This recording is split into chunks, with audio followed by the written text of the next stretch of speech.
ഈ ഒരു വീഡിയോ കുറച്ച് നാൾ മുന്നേ എടുത്ത് വെച്ചൊരു വീഡിയോ ആണ് കേട്ടോ. കാര്യം വേറെ ഒന്നുമല്ല, ഈ വീഡിയോ അവസാനിക്കുന്നത് ഞാൻ നേരെ ഹോസ്പിറ്റലിലോട്ടാട്ടോ പോയിട്ടുണ്ടായിരുന്നത്.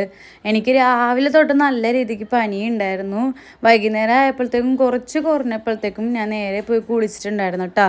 കുളിയെല്ലാം കഴിഞ്ഞ് കയറി വന്നിട്ട് നമ്മുടെ ഐനൂസിന് വൈകുന്നേരം പതിവ് പോലെ തന്നെ ചെറിയൊരു കരച്ചിലുണ്ടാവാറുണ്ട് കേട്ടോ. അങ്ങനെ അവളെ കുറച്ച് ചീത്തയൊക്കെ പറഞ്ഞ് അവൾക്ക് ലൈസ് ഉണ്ടായിരുന്നു, അത് കൊടുത്തതിന് ശേഷം ഞാൻ നേരെ അടുക്കളയിലോട്ടാട്ടോ വന്നിട്ടുണ്ടായിരുന്നത്. അതിൻ്റെ ഇടയിൽ ഞാൻ ബെഡ്ഷീറ്റും കാര്യങ്ങളൊക്കെ ഒന്ന് മാറ്റി വിരിച്ചിട്ടുണ്ടായിരുന്നേ. പിന്നെ ചോറിനുള്ള വെള്ളം വെച്ചിട്ടുണ്ടായിരുന്നു. അരി കഴുകി നേരെ ചോറിനുള്ള അരി ദേ ഇട്ടിട്ടുണ്ടായിരുന്നു കേട്ടോ. വെള്ളം തിളപ്പിക്കാൻ വേണ്ടി വെച്ചപ്പോൾ വെള്ളം തിളച്ച് വന്നപ്പോൾ അരി ഇട്ടിട്ടുണ്ടായിരുന്നു.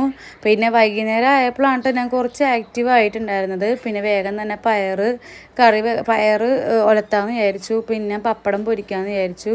അപ്പോൾ അതിന് വേണ്ടിയിട്ടുള്ള കാര്യങ്ങളൊക്കെ റെഡിയാക്കിക്കൊണ്ടിരിക്കുക കേട്ടോ. ഈ വീഡിയോ എടുക്കുമ്പോഴൊക്കെ എനിക്ക് ചെറിയ ഹെൽത്ത് ഇഷ്യൂവും കാര്യങ്ങളൊക്കെ ഉണ്ടായിരുന്നു. പക്ഷേ ഹോസ്പിറ്റലിൽ അഡ്മിറ്റ് ചെയ്യേണ്ടി വരുമെന്ന് ഞാൻ ഒട്ടും പ്രതീക്ഷിച്ചിട്ടുണ്ടായിരുന്നില്ല കേട്ടോ. അങ്ങനെ ഞാനെന്താ ചോറ് തിളച്ച് വന്നപ്പോഴത്തേക്കും റൈസ് കുക്കറിലോട്ട് മാറ്റുകയാണ് കേട്ടോ. നമ്മുടെ ഐനൂസ് ആണെന്നുണ്ടെങ്കിൽ അതിൻ്റെ ഇടയിൽ വന്നിട്ട് എന്തോ കാര്യമായിട്ട് എന്നോട് കാര്യങ്ങളൊക്കെ പറയുന്നുണ്ട് കേട്ടോ. പിന്നെ ഞാൻ അവളത്ത് സംസാരിച്ച് കുറച്ച് നേരം നിൽക്കുന്നുണ്ട്. പിന്നെ നേരെ അടപ്പിലോട്ടും ചട്ടി വെച്ച് കൊടുത്തിട്ടുണ്ടായിരുന്നു. അങ്ങനെ 2 ചട്ടിയും വെച്ച് കൊടുത്തിട്ട് രണ്ടും ചൂടായി വന്നപ്പോഴത്തേക്കും ഒരെണ്ണത്തിലോട്ട് ഇതാ നമ്മുടെ പച്ചപ്പയറുണ്ടല്ലോ അത് ഒലത്താൻ വേണ്ടിയിട്ടുള്ള ഉള്ളിയും കാര്യങ്ങളൊക്കെ ചതച്ചിട്ടുണ്ടായിരുന്നേ. പിന്നെ അതെല്ലാം വേഗം തന്നെ മൂപ്പിച്ചെടുക്കുകയാണ് ഞാനിങ്ങനെയായിട്ട് ചെയ്യുന്നത്. ഇതെല്ലാം കൂടെ ഒന്ന് മൂത്ത് കഴിയുമ്പോഴത്തേക്കും നമ്മുടെ പയർ തട്ടിക്കൊടുക്കും. പിന്നെ ഒരു കൈപ്പിടി വെള്ളം ഒന്ന് തെളിച്ച് കൊടുക്കും കേട്ടോ. എന്നിട്ട് അത് ആവിയിലിരുന്ന് നല്ലോണം വേവിച്ചെടുക്കാട്ട് ചെയ്യാറുള്ളത്. പിന്നെ മീൻകറി ഇരിപ്പുണ്ടായിരുന്നു കുറച്ച്, അതെല്ലാം കൂടി അഡ്ജസ്റ്റ് ചെയ്യാമെന്നാണ് വിചാരിച്ചിട്ടുണ്ടായിരുന്നത്. അങ്ങനെ പപ്പടമൊക്കെ ഇതാ വറുത്ത് കോരുന്നുണ്ട്. അപ്പോഴത്തേക്കും നമ്മുടെ ഐനൂസ് ഉറക്കമായിട്ടുണ്ടായിരുന്നേ. പിന്നെ അവൾ ഉറങ്ങുകയും ചെയ്ത്. പിന്നെ അവൾക്ക് മാഗി വേണമെന്ന് പറഞ്ഞിട്ടുണ്ടായിരുന്നേ. അവൾ ഉറങ്ങിയതുകൊണ്ട് ഞാൻ മാഗി ഒന്നും ഉണ്ടാക്കാൻ നിന്നില്ല, വെള്ളം ഓഫ് ചെയ്ത് വെച്ചിട്ടുണ്ടായിരുന്നു. പിന്നെ ഞാൻ അവൾ ഉറങ്ങിയോണ്ട് ലൈറ്റൊക്കെ ഓഫാക്കിയിട്ട് കുറച്ച് നേരം ഹാളിൽ പോയിട്ട് ടി വി ആണെന്ന് വിചാരിച്ചിട്ടുണ്ടായിരുന്നേ. അതിൻ്റെ ഇടയിലും ഞാൻ പോയിട്ട് അച്ചിങ്ങയൊക്കെ ഒന്ന് ഇളക്കി കൊടുക്കുന്നുണ്ട് കേട്ടോ, അല്ലെങ്കിൽ അടിയിൽ പിടിക്കും.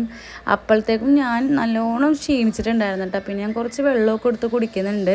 പിന്നെ ഫ്രിഡ്ജിൻ്റെ മേളിൽ ഒരു ബൂസ്റ്റ് ഇരിപ്പുണ്ടായിരുന്നു കേട്ടോ, അതും പൊട്ടിച്ച് കഴിക്കുന്നുണ്ട്. ഇപ്പോഴും എനിക്ക് ശരീരത്തിന് നല്ല രീതിക്ക് തളർച്ചയുണ്ട്, എന്നാലും വലിയ കുഴപ്പമുണ്ടായിരുന്നില്ല കേട്ടോ. പിന്നെ കുറച്ച് നേരം ടി വി ഒക്കെ കണ്ടിരുന്നു. പിന്നെ അപ്പോഴത്തേക്ക് നമ്മുടെ പയർ ഇവിടെ റെഡി ആയിട്ടുണ്ടായിരുന്നു. പിന്നെ അതിൽ നിന്ന് കുറച്ചെടുത്ത് ഞാൻ കഴിച്ചിട്ടുണ്ടായിരുന്നു. അതിനിടയിൽ ഷിനിക്കാക്ക് വിളിച്ചിട്ടുണ്ടായിരുന്നു കേട്ടോ. ഇക്കാക്ക് നല്ല പനിയായിട്ട് ഇക്കാക്ക് ഇന്ന് നേരത്തെ വരുന്നുണ്ടെന്നും പറഞ്ഞിട്ട്. അങ്ങനെ അത് ആൾ നിർത്തിയിട്ടുണ്ടായിരുന്നു കേട്ടോ നേരത്തെ വീട്ടിലോട്ട്.